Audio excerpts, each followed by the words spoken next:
Hey gang, and welcome back. These videos are brought to you by Card Conduit, the best place to sell your unused collection fast and easily. 401 Games, Canada's top shop for all your hobby and TCG needs.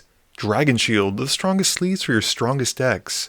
Moxfield, the easiest way to store and share your deck lists. And Foil Armor, flatten your foils fast. Fred wins the die roll and starts us off.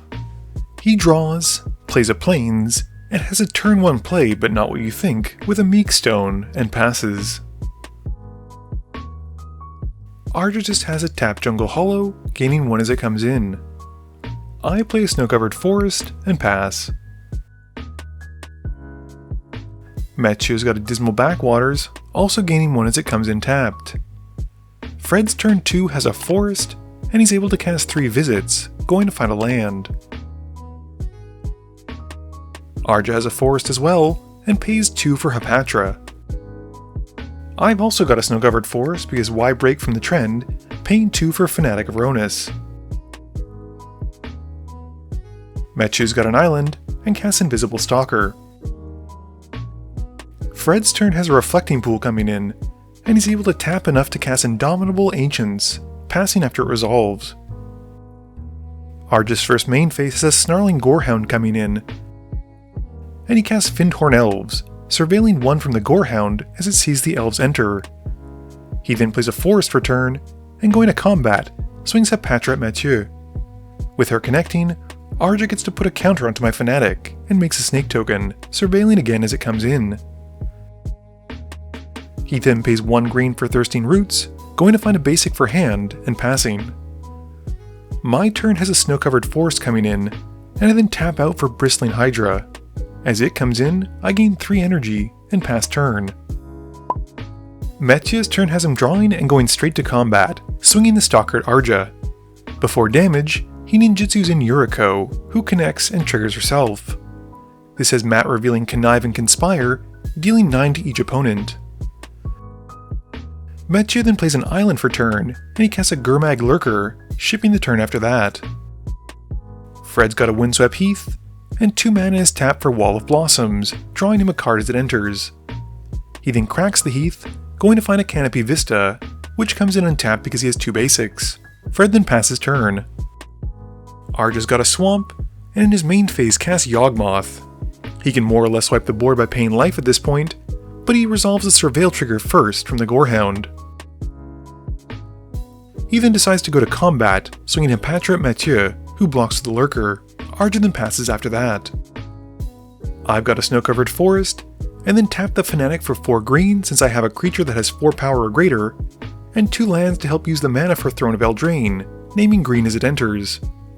I then tap it, and some lands for Gargos. I pass, leaving 1 green up. Matt's got a Swamp, but isn't super thrilled with Yuriko just being out and on the board, so he passes after seeing no good attacks. Fred's got a Command Tower as his land drop, and pays 4 for Beast Whisperer. He then taps 2 more for Crashing Drawbridge, drawing a card from the Whisperer, and announces he'll pass turn.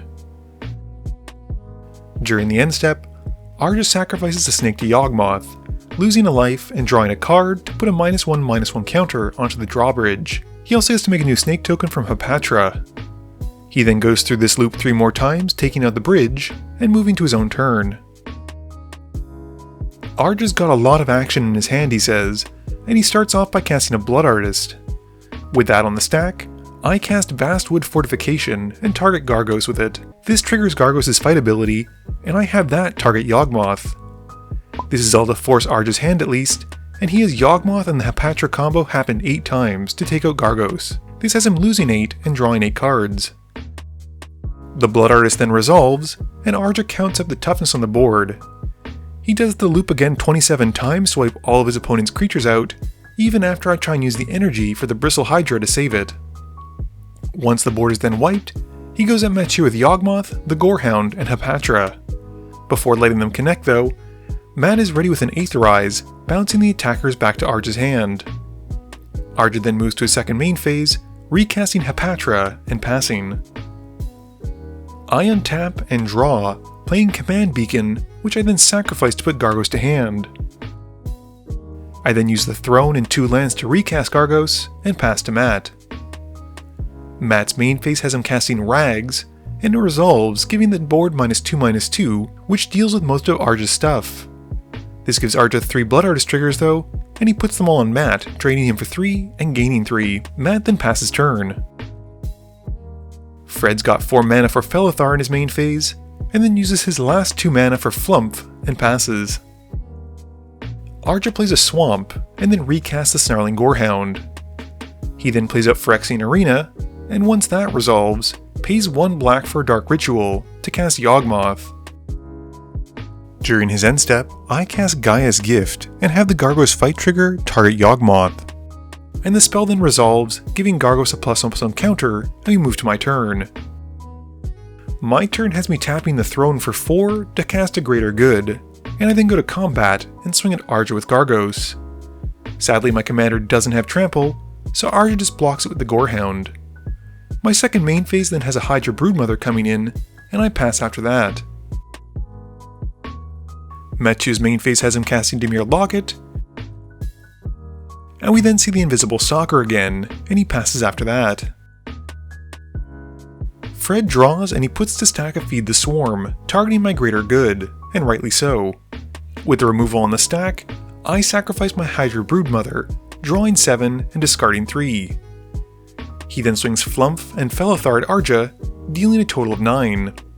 He has the Flumph trigger drawing him and Metchu a card, and with nothing else, Fred passes. Arja loses 1 to the arena, drawing from it and for turn. He plays a Swamp and casts Bastion of Remembrance, making a token as it comes in. Arja then casts a Plaguecrafter, sacrificing the token as it enters, while Metchu and I lose more valuable creatures. Fred sacrifices Flumph, which I really don't know how to rate, and this also has Arja draining each opponent for 1 as well. He passes to me after that. I've got a Snow-Covered Forest for turn, and pay 6 for a Hungering Hydra, putting 4 into the X. I pass to Matt after that. Matt's turn has Dimir Infiltrator coming in, and he then casts a Hypnotic Siren. With 2 good attackers, he passes to Fred.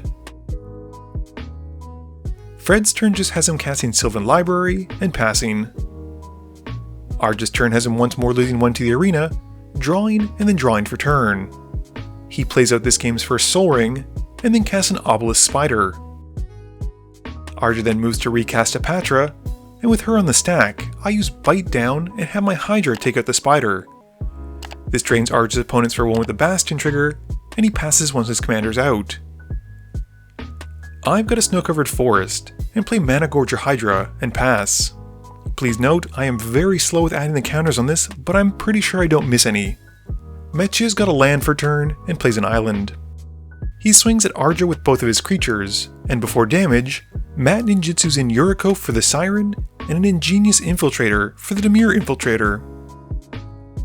Arja then takes the hit from the Infiltrator and Yuriko, and this has Metchu drawing 2 cards from the Ingenious Infiltrator's ability, and then Yuriko triggers twice as well. Matt then reveals Cosign and Oblivion, dealing 7, and then Cunning Evasion, dealing another 2. Metchu's second main phase then has him recasting Dimir Infiltrator, and he moves to his end step, discarding down to 7. He pitches a Nexus of Fate, which has him shuffling it in. Fred uses his library, but doesn't keep any extras. He plays a Sunpetal Grove, and then casts Kulfnir, the Last U. He passes, and during the end step, I tap the throne to cast Collective Resistance, and pay to escalate it twice. I then blow up the library, Bastion, and Meekstone, and we move to Arja's turn. Arja loses half of his life to the arena, drawing from it and for turn. He then swings Hapatra and the Plaguecrafter at Metchu, and Matt blocks Hapatra with the Infiltrator. This is Arja casting Revitalizing Rippast, and targets the Crafter to give it 4 power and drop Metchu to 3. Arja then casts a Sign in Blood in his second main phase as a burn spell, having Metchu draw 2 and lose 2. Arja then passes, and during his end step, I cast Entish Restoration, sacrificing a forest, and going to find 3 more basic lands to come in tapped, because I have a creature with 4 greater power. I draw for turn and swing a Hydra piece at Metchu and Arja. Despite blocks, they'll both get taken out, and before damage, I use Hunter's Insight on the Mana-Gorger Hydra. I add a counter to it from casting a spell, and it then connects, and I get to draw. My second main phase then has me playing Runandi, Behemoth Collar, and I pass to Fred after it resolves. Fred draws for turn and taps out in his main phase for the new card, Reunion of the House. This has him bringing back basically his entire graveyard, because most of his creatures have little to no power. With all of his walls in the field, Fred feels pretty confident, and swings Kolfnir at me. I take the hit, and Fred passes. During his end step, I use Whirling Regrowth to sacrifice a land and go and find 2 more basics. I also add another counter to the Mana Gorger Hydra. I draw and play a Blighted Woodlands for turn. I then pay 10 to recast Gargos, and it gets some counters from Runandi, and I also get to add another one to the Mana Gorger Hydra. I then tap Runandi to help cast an Ulvenwald Hydra, my favorite Hydra, and I add another counter to the Mana Gorger Hydra, and then add 2 to the Ulvenwald Hydra as it comes in, and go to find a tap land. It's Nykthos, and I then cast Smell Fear, targeting the Mana Gorger Hydra to fight Felothar. This triggers Gargos, which I have fight Kolfnir first, and I then proliferate as I resolve Smell Fear. With all of my Hydras now having 3 +1/+1 counters on it, they also have haste from Runandi, and I swing out at Fred. Fred blocked with everything, but still takes 3 from the Mana Gorger Hydra trampling over. With Flump getting damaged, it triggers and Fred and I draw a card. Fred untaps and draws, casting Anguished Unmaking on the Mana Gorger Hydra. He loses 3 life, and then casts Perimeter Captain. He plays a Temple Garden and looks at his hand, and just decides to scoop it up at this point because he knows he's beat to my Hydras. Game review time. So this game was pretty sweet, and I was impressed with how powerful Hapatra was right out the gate. It seemed like Arja was really set up to win, if it weren't for the fact that everyone basically stopped him from doing so. Gargos was massively fun, and I've been on a real Kindred kick lately, building zombies, dinosaurs, Hydras, and elves.